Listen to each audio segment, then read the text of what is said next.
বন্ধুরা, তোমাদের সাথে একটা জিনিস শেয়ার না করে পারলাম না। কত বড় একটা মিষ্টি কুমড়ো দেখতেই পাচ্ছ। একজন আমাদেরকে গিফট করেছে, প্রায় 10 কিলো ওজন হবে। এই মিষ্টি কুমড়োটা একটা বড় বটি দিয়ে কাটতে হবে। তাহলে এই মিষ্টি কুমড়োর একটা রেসিপি তোমাদের সাথে শেয়ার করব। চলো এক টুকরো মিষ্টি কুমড়ো কেটে ফিরে আসছি, দেখতে থাকো বন্ধুরা। নমস্কার বন্ধুরা, আপনারা দেখছেন কুকিং হাউস অফ অনিমা। আজকে একটা মিষ্টি কুমড়ো রেসিপি তোমাদের সাথে শেয়ার করব। নিরামিষ রান্না আমিষ রান্নাকে হার মানিয়ে দেবে, তার জন্য দেখো একটা কড়াই বসিয়ে দিয়েছি। আর এদিকে দেখো আমি মিষ্টি কুমড়ো খোসা সমেত কেটে নিয়েছি। নিয়েছি আলু, আর নিয়েছি একটা টমেটো বড় সাইজের। এবারে আমি সবার প্রথমে আমি এখানে সাদা তেল দিয়ে দিলাম, দেখতেই পাচ্ছ বন্ধুরা।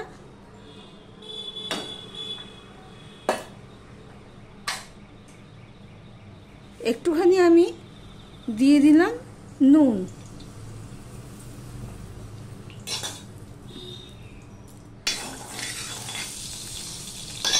সবার প্রথমে আমি মিষ্টি কুমড়োটা ভেজে নেব।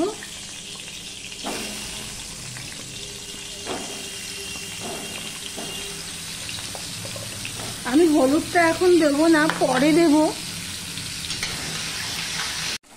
দেখো বন্ধুরা, মিষ্টি কুমড়োটা ভাজা হয়ে গেছে। এবার আমি এটা তুলে নিচ্ছি একটা পাত্রে।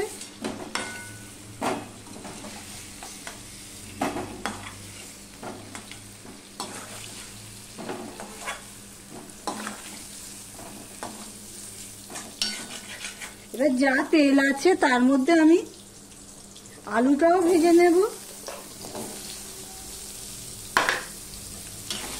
আলুটার মধ্যে আমি এক ফোঁটা নুন দিয়ে দিচ্ছি।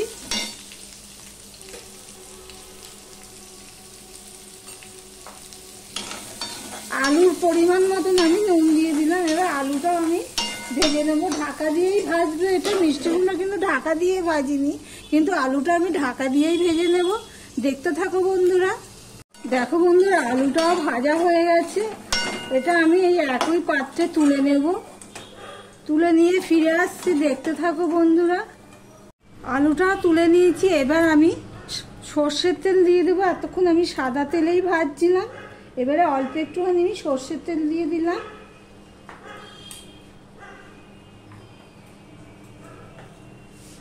এই পর্যন্ত যারা ভিডিওটি দেখছো লাইক দিয়ে কন্টিনিউ করো। রান্নার একেবারে মূল্যবান সময় হলো এইটা, ফোড়নটা। এখানে দেখো হাফ চামচ আমি 5 ফোড়ন নিয়ে নিয়েছি, আর দুটো ছোট ছোট তেজপাতা নিয়ে নিয়েছি, দেখতেই পাচ্ছ। এবার আমি এটা দিয়ে দিলাম।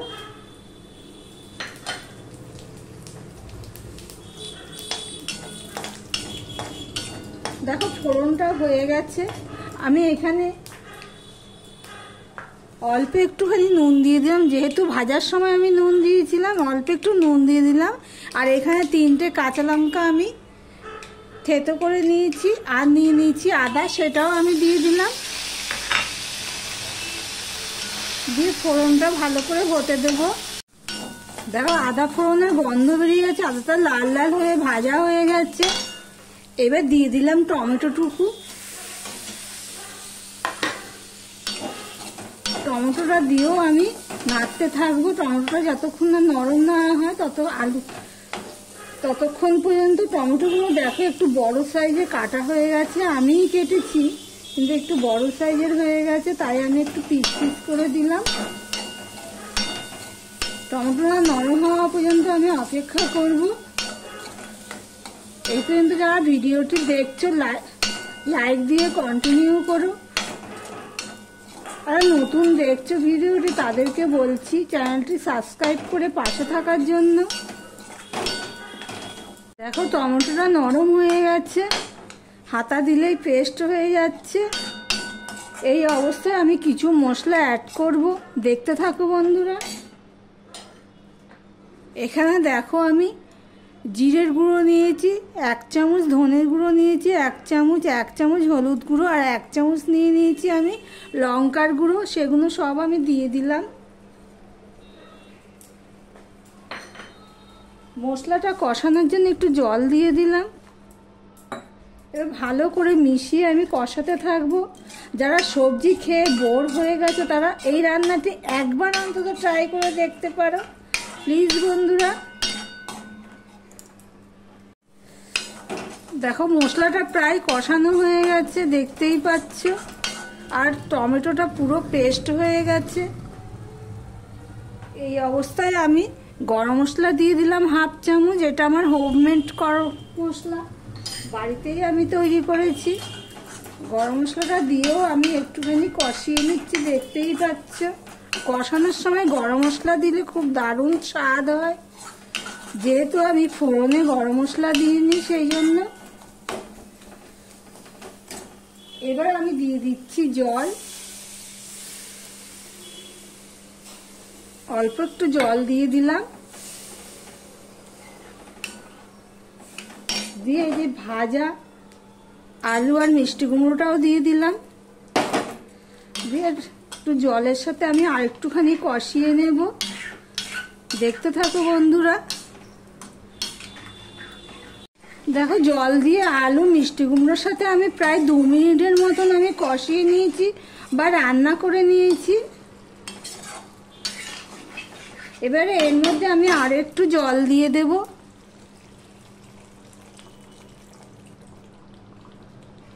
এটা রুটি ভাত দুটোর সাথে দারুণ লাগবে খেতে। ভিডিওটি এই পর্যন্ত যারা দেখছো লাইক দিতে ভুলে গেছো, চট করে একটা লাইক করে কন্টিনিউ করো বন্ধুরা। এবার আমি ঢাকা দিয়ে দিলাম। আমি ঢাকা দিয়ে 2 থেকে 3 মিনিট রান্না করে নিয়েছি। এবার দিয়ে দিচ্ছি চিনি, 1 চামচের একটু বেশিই হবে চিনি।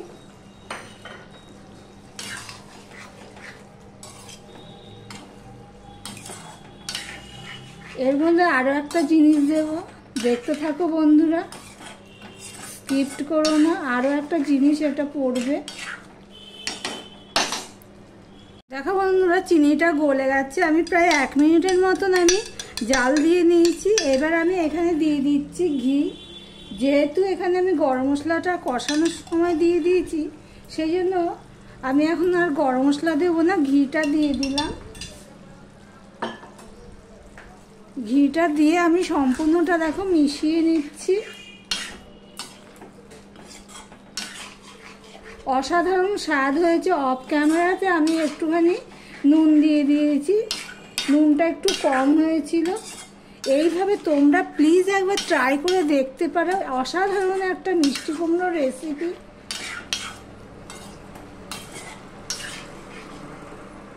তাহলে ভিডিওটি আজকের মতন এখানেই শেষ করলাম। আবার অন্য কোনো রেসিপি নিয়ে চলে আসবো। টাটা।